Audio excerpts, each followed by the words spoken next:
Hello, today I'm going to be showing you the technical aspects of juggling a soccer ball. I've been playing soccer now for 13 years, but juggling was always something I wasn't the most technically proficient in.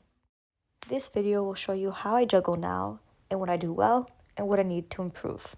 Let's get right into it. So to juggle, you're going to need a well-pumped soccer ball, as you see right here.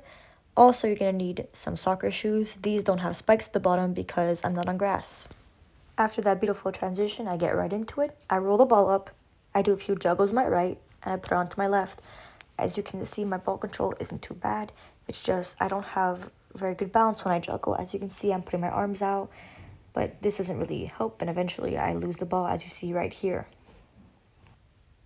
I wipe the sadness off my face, and I get back at it, different angle this time. So I roll the ball up. From this angle, you can sort of see it. The ball is spinning, which is one thing that you need to do when you're juggling, so that is good. But my main issue here at this point is that my legs are going too high when I'm juggling. My legs should be remaining closer to the floor as I juggle. I'm now going to slow down some of the more important parts in those last two clips to really show you what I'm talking about when I mention those technical aspects.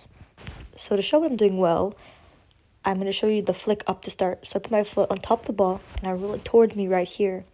And after I roll it towards me, I start hitting it with the top part of my foot, not my toes, because if I were hitting it with my toes, the ball would not be spinning like it is right now. This next part is going to show you what it looks like when I'm dribbling properly, my feet close to the floor. As you can see, I'm keeping good control right here. But eventually at one point, I stop keeping my feet as close to the floor. We can see it right here, and I start to keep it higher. That's when I lose control of the ball. Right here's my highest kick. You can see how high my foot is off from the floor, and I really lose control of the ball right about here. I even start kicking it with the tips of my toes to keep it up. Obviously, I'm doing that wrong. So to briefly sum that up, what I was doing well was at the beginning, I was flicking it up properly, and I was kicking the ball with the tops of my feet, not my toes.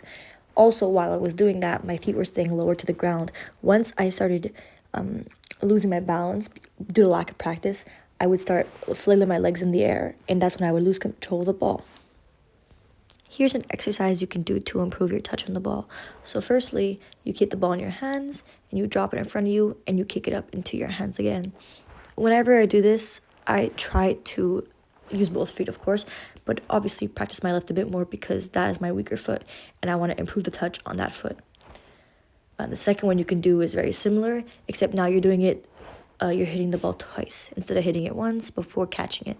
So I drop it, hit the ball twice, catch it, and I do this with both feet, obviously. Here's my left. And that's pretty much it. And now there's one last exercise, which I'm about to show right now. So in this last drill, ball is again in my hand, but this time I'm letting the ball fall instead of catching it. And each time I let it fall, I kick it up again right here. This will help you improve your balance in some ways, and also it's a bit harder than the other variations, so it could prove a challenge.